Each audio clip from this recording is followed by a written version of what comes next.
Good morning, ladies and gentlemen. Welcome to my new video. So a lot has happened over the past day or so. I was thinking of taking a break today, but looks like I'm not gonna because there's so much news and important stuff that's happening around the world. It really is difficult to take any time off whatsoever. I also want to apologize for my previous video. The editing was a bit messed up. I was experimenting with a new editing software and he completely messed up the edit. And you know what? I should have went through the video and checked it again. I didn't do that. I assumed everything was fine. My previous software got deleted because I had to change my laptop, and yeah, everything got messed up. So apologize for that. Um, I've installed my previous software in this new laptop, so hopefully I shouldn't have this issue going forward.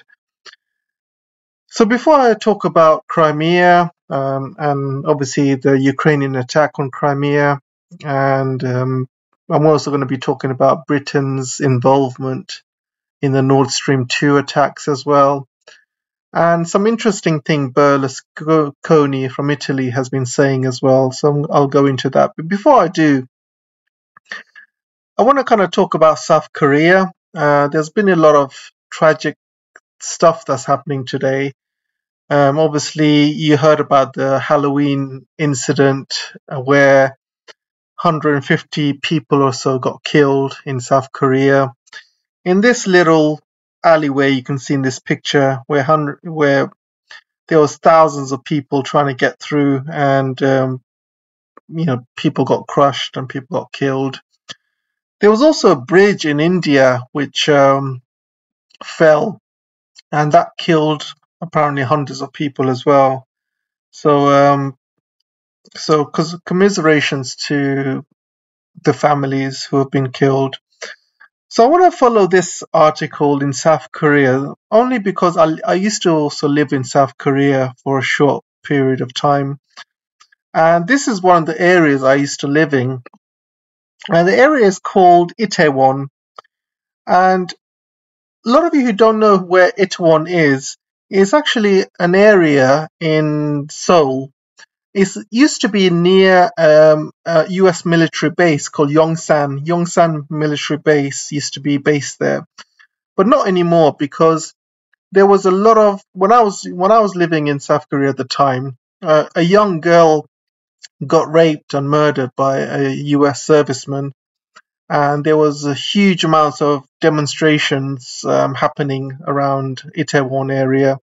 And every day I used to see demonstrators used to campaign for US troops to be, pushed out of the country.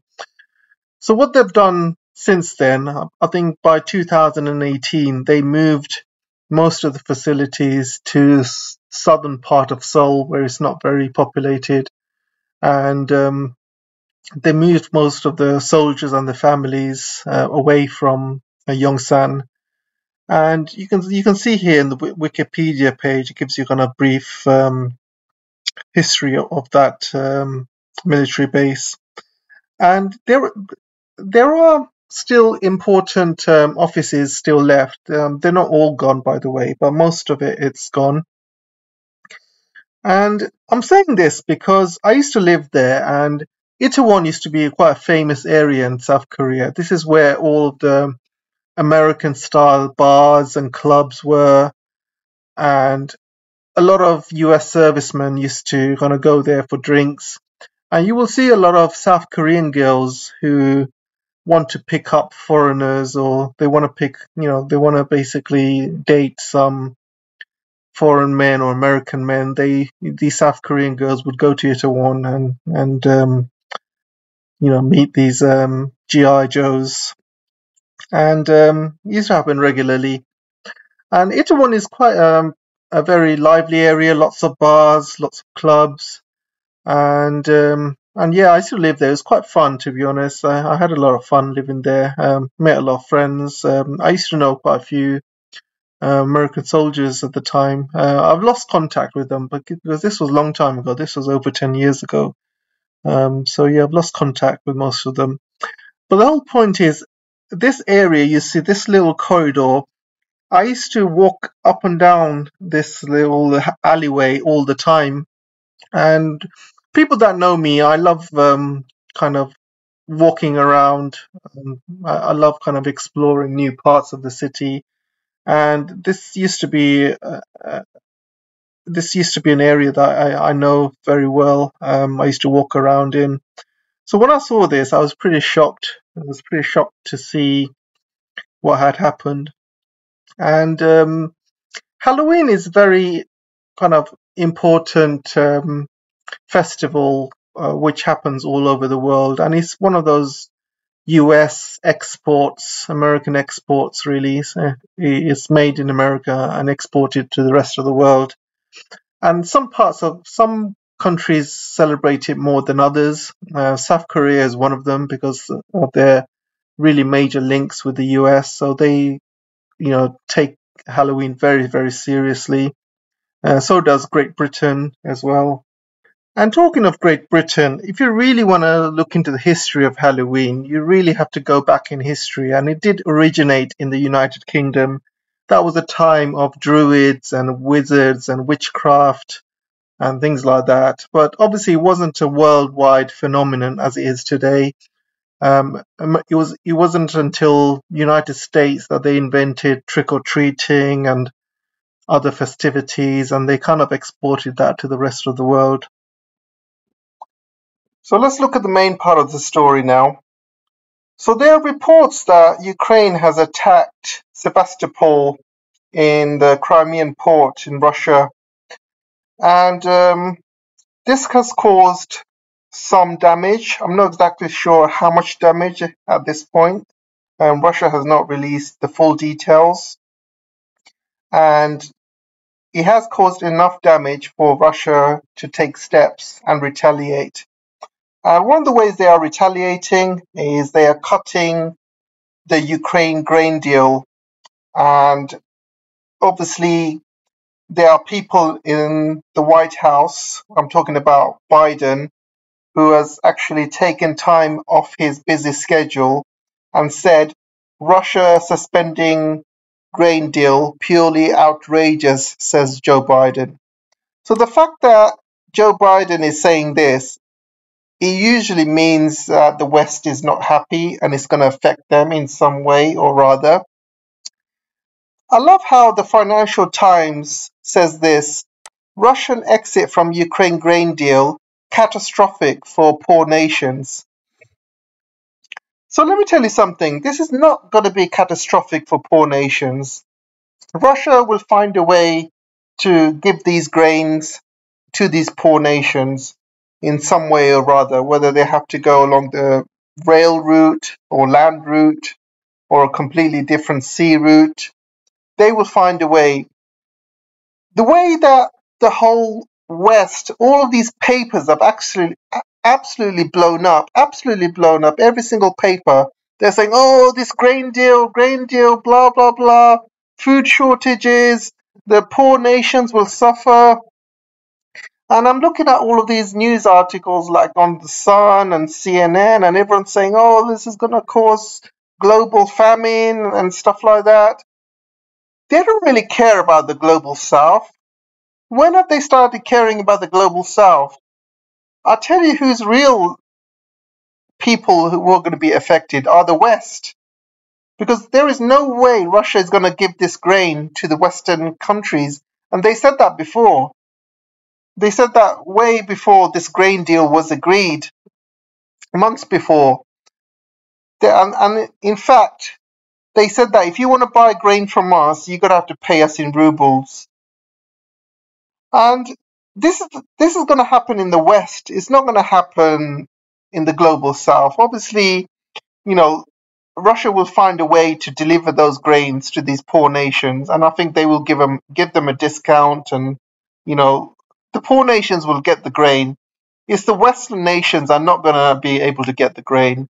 And I'll tell you who else is going to be affected: Ukraine, because Ukraine is not going to be able to make money by selling grain to the rest of the world. They're not going to be able to deliver this to the rest of the world because Russia have said that they have pulled out of this grain deal, which means they are not going to secure a safe passage for grain to be going through these disastrous waters. So first of all, what did you expect Russia to do? If you attack a Russian port, Sevastopol, with all of these drones, flying drones and sea drones, what the hell do you want the Russians to do? Carry on with the grain deal in these dangerous waters? No way. No country in the world would do that. If this happened in British waters, they would close all the ports. It's absolutely crazy how these Westerners think. Absolutely crazy. It's almost like a very selfish, evil way of thinking. We don't care about your security. We don't care about your ships. We don't care about your ports being blown up. We just want that grain. Give it to us now because we demand it. We want it now. They don't care about these poor nations. This is only going to be affecting the Western nations because, do you know why? Because of this, inflation is now going to rise. Food prices are going to rise. There's going to be food shortages in the West. I know in UK there is. And this is what they're afraid of. They don't care about the poor nations. They just caring about themselves. All they want is inflation to be down and for them to eat. They don't care if the global south, kills itself due to hunger. They don't care about that. They've never cared about the global south. It just shows double standards. You got to read between the lines to see exactly what they are saying. The fact that the West is all blowing up and all the papers are covering it, it shows how worried they are about the inflation's rising, the cost of food rising, food shortages.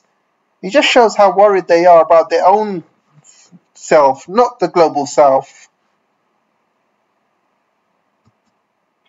And the fact that Joe Biden has come out and said outrageous, this means that whatever Russia is doing is right. If the Joe Biden said it's outrageous, that's right, you're doing the right thing.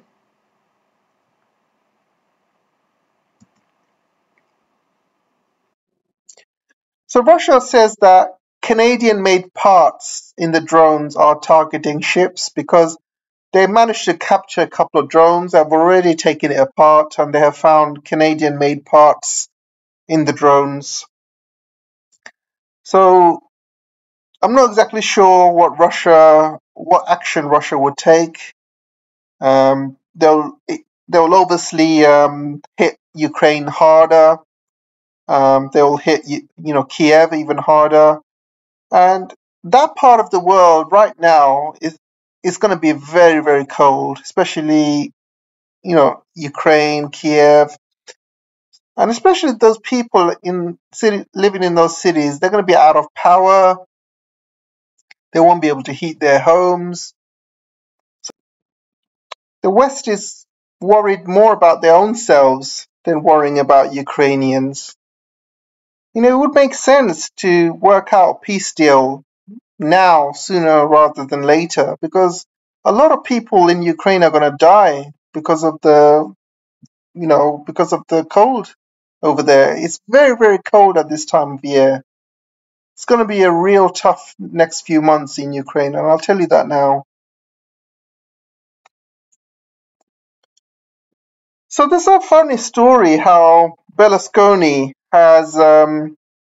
was talking, and somebody managed to record what he was really saying about the West and how the West provoked Russia into this war.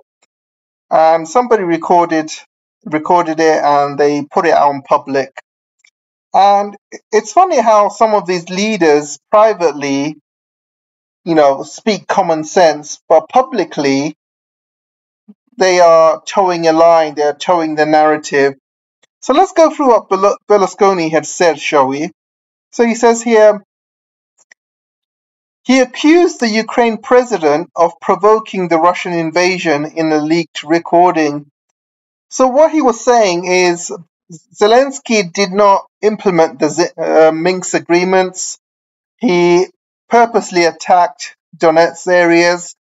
He did not listen to any warnings, and the West was provoking Russia as well, forcing Ukraine to join NATO and all sorts of stuff that we've been all talking about in our channels and the Duran and many other channels that you guys follow. Everything like in terms of common sense, we were talking about for months. And Berlusconi was, following the line. He was following the narrative of the West, giving sanctions and stuff. But you can see privately, they all think the way we do.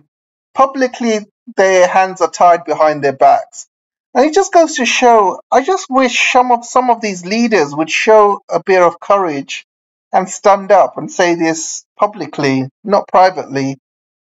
Imagine the kind of support you would get and the respect you would get as a leader if you came out and spoke the truth.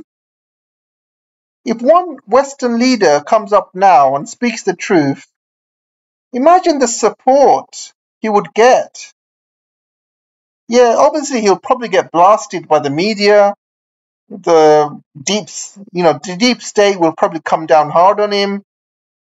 The US will probably want regime change. Yeah, you'll get all of those problems.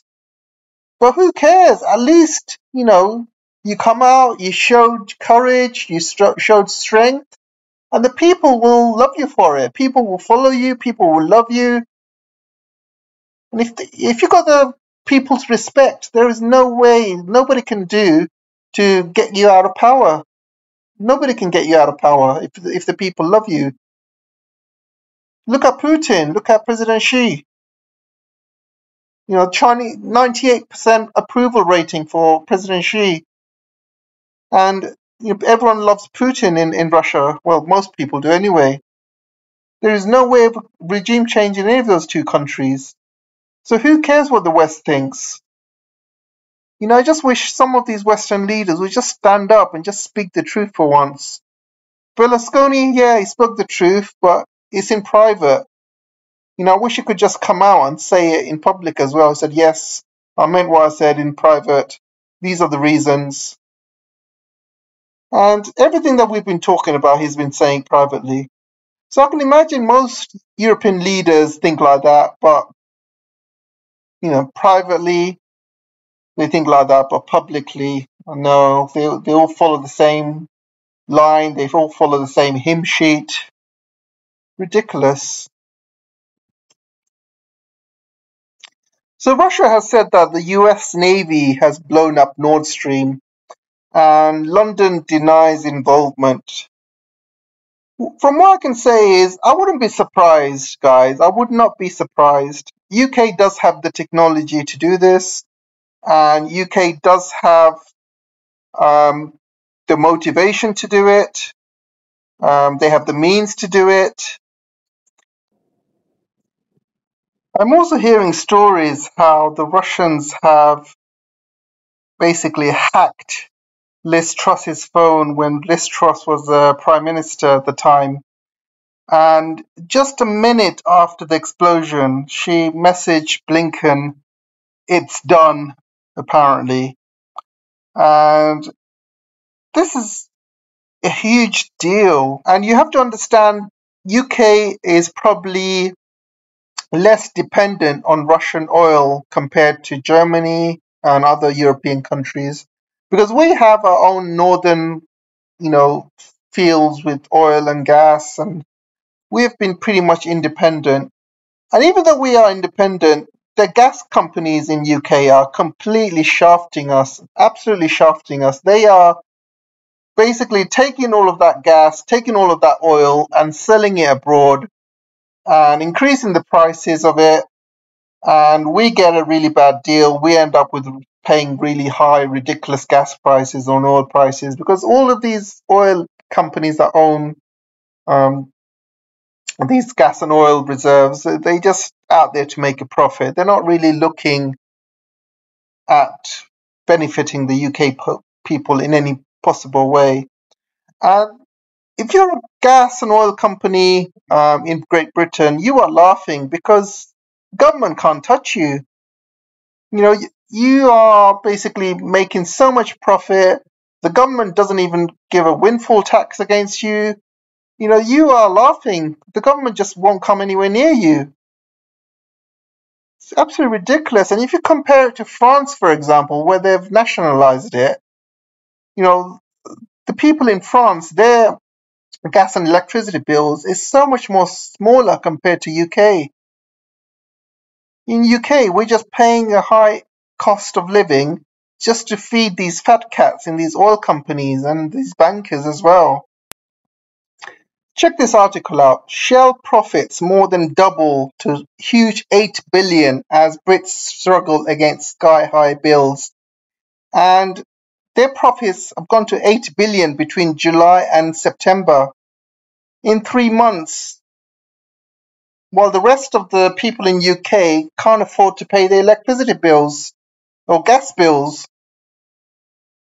These companies are laughing all the way to the bank. Because you know how they're making money. They are selling gas and oil abroad for a really expensive price, and they're leaving the British shortchanged. There's hardly anything left for us anymore, and this is why we have to pay these high prices while these companies are just making a huge profit selling it abroad.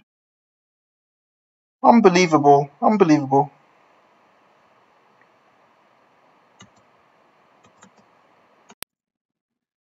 So going back to this story, I really wouldn't be surprised. I mean, you have to look at British actions over the years, what they've been doing. They've been sailing their ships in the South China Sea, through the Taiwanese Strait. They've been sailing their ships next to Crimea. They've been really antagonistic towards Russia, very antagonistic towards China. Did you watch films like James Bond? I mean, the latest James Bond film where you have a British ship firing missiles at a Russian island, Russian-owned island, like it's nothing. They're allowed to do whatever they want. They can fire missiles into Russian island without any sort of repercussions or consequences. I believe the film was called No Time to Die. If you have a chance, watch it. It's good because James Bond finally dies in it. But going back to this story, I really wouldn't be surprised if the British did it. The British have no love for the Europeans. They don't really care if Europe sinks because they are out of Europe. It's Brexit basically. And as far as Britain's concerned, they are out of Europe. Brexit's happened, and they don't give a toss whatever happens to Europe. They don't care if Europe deindustrializes or people freeze or Europe collapses. If Europe collapses, the British will be happy. The British people who have voted for Brexit, who wanted Brexit, they will be saying, see, Brexit we were right. We were right all along. See, we needed to get out there when we had the chance. Now look at Europe. They've crashed. They've burnt.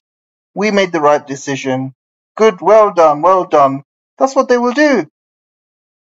So it is exactly in British interest to blow up this pipeline.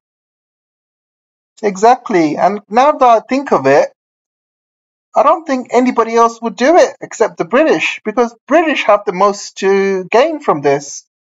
Most to gain because of the Brexit issue. They do not want to sink while, Europeans, if they ever make a deal with Russia again, if they open up the Nordstream 2 pipeline again, and then Europe suddenly, has a boom, cheap energy, and German industry starts, going up again. This is going to be bad news for Britain. Britain's going to be left behind. So it makes perfect sense for Britain to blow up this pipeline, allow Germany to deindustrialize, allow Europe to pretty much collapse. And that way Britain takes down Europe with it. Makes perfect sense. Absolutely, absolutely. I think it was the British, to be honest. But can the Russians prove it? I'm not sure if they can. But all evidence does point to UK now. I think it's definitely the UK. I know people will say, oh, it's probably United States and stuff, but thinking about it, I think it's probably most likely UK guys. And obviously the evidence is not there, but I'm sure the truth will come out sooner or later in the next few years. One of the whistleblowers will spill the beans and you'll see the truth come out. But then it'll be too late. Finally, bit of good news. Lula, the far leftist government, has triumphed over Bolsonaro. And Bolsonaro, I've never been a fan of. And I don't know much about Brazilian politics, so I'm going to keep this very short. But from what I can see, Lula seems to be the right choice. Bolsonaro, with his policies, especially during COVID, because of him, most of the Amazon rainforest seems to have been disappearing under his leadership. But this seems to be a growing trend in South America where a lot of countries are starting to move left. Obviously, Colombia moved left as well very recently, and now Brazil are following. And a lot of countries who are fed up of US imperialism, fed up of being puppets of the United States, are now starting to get their own sovereignty back. So it's really good news. I think Lula will do a much better job for Bolsonaro. Obviously, time will tell, but I really wish the people of Brazil best of luck, and I really hope this works out for you. So that's all I have for today, guys. Thanks for listening. Obviously, a lot of news happening around the world. They come thick and fast. Don't forget, you can support me on Patreon and locals. I would need your help. I am leaving my job in a few more months. So I haven't decided whether I'm going to do this full time or whether I'll have to find another job or maybe a couple of jobs. So I haven't decided yet. I'd love to do this full time for you guys. But obviously I will need more support. I've got about 32 local people. I need around the 50 figure if I'm going to do this full time. So not many, just 18 of you remaining. So if you can help support the channel, it'll be very much appreciated. Obviously, you've seen some of the high caliber guests I'm bringing on board. There's a lot of relationships I'm building. Recently, we've had the new Atlas. We've had Alex from the UK column. We've also had a chat with the Duran. Many great guests, Antonio as well. So there's more and more great guests coming. We're still a young channel. We are growing. We are growing fast. But we need your support to take it to the next level. So I really appreciate everything you guys have been doing. And the ones who cannot support the channel, just carry on doing what you're doing. Like, share, subscribe. Whatever you do to help the algorithm is very much supported.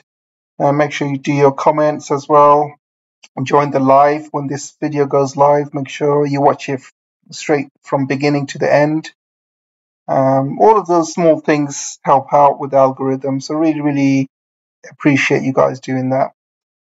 So that's all I wanted to say, and I'll see you in the next video. Thanks a lot.